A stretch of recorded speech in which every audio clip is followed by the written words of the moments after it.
s'intensifiait, non parce qu'il était loin de Dieu, mais parce qu'il était proche d'une révélation et d'une percée majeure. Le cinquième principe est celui du silence divin volontaire. Dieu parle, mais il se tait aussi. Et parfois, son silence est l'outil le plus puissant pour te faire grandir.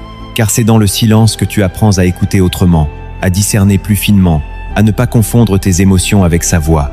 C'est ce qu'a expérimenté Élie. Il ne trouva pas Dieu dans le vent, ni dans le feu, ni dans le tremblement de terre, mais dans un murmure doux et léger. Lorsque Dieu semble silencieux, il ne t'a pas quitté. Il t'apprend à entendre sa voix plus profondément. Le sixième principe est celui de la séparation divine. Avant d'élever quelqu'un, Dieu le met souvent à part, non pas pour l'isoler, mais pour le sanctifier. La sanctification n'est pas une punition, mais un repositionnement. Dieu sépare les choses, les personnes et les influences qui peuvent contrecarrer ton appel. C'est ce qu'a vécu David lorsqu'il fut retiré des champs de sa famille, non pas parce qu'il était insignifiant, mais parce que Dieu voulait le former loin des regards. La séparation est le berceau des destinées exceptionnelles. Le septième principe est celui du brisement constructif. Le brisement n'est pas la destruction de ton être, mais la destruction de ce qui t'empêcherait d'entrer dans ta prochaine dimension. Dieu ne brise que ce qui doit être reconstruit plus solide. Le vase doit être brisé pour être reformé selon un modèle nouveau. C'est ce que l'on voit dans la vie de Pierre. Il renie Jésus.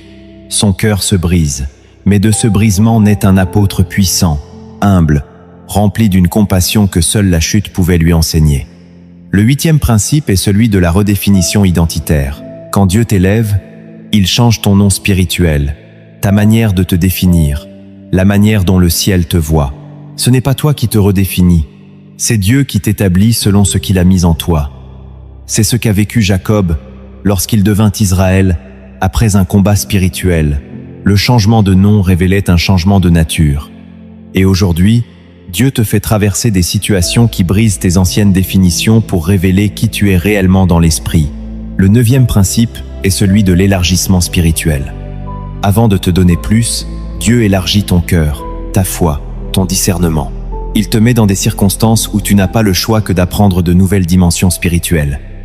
La douleur élargie, la prière élargie, l'attente élargie. C'est ce que l'on voit dans la vie de Paul.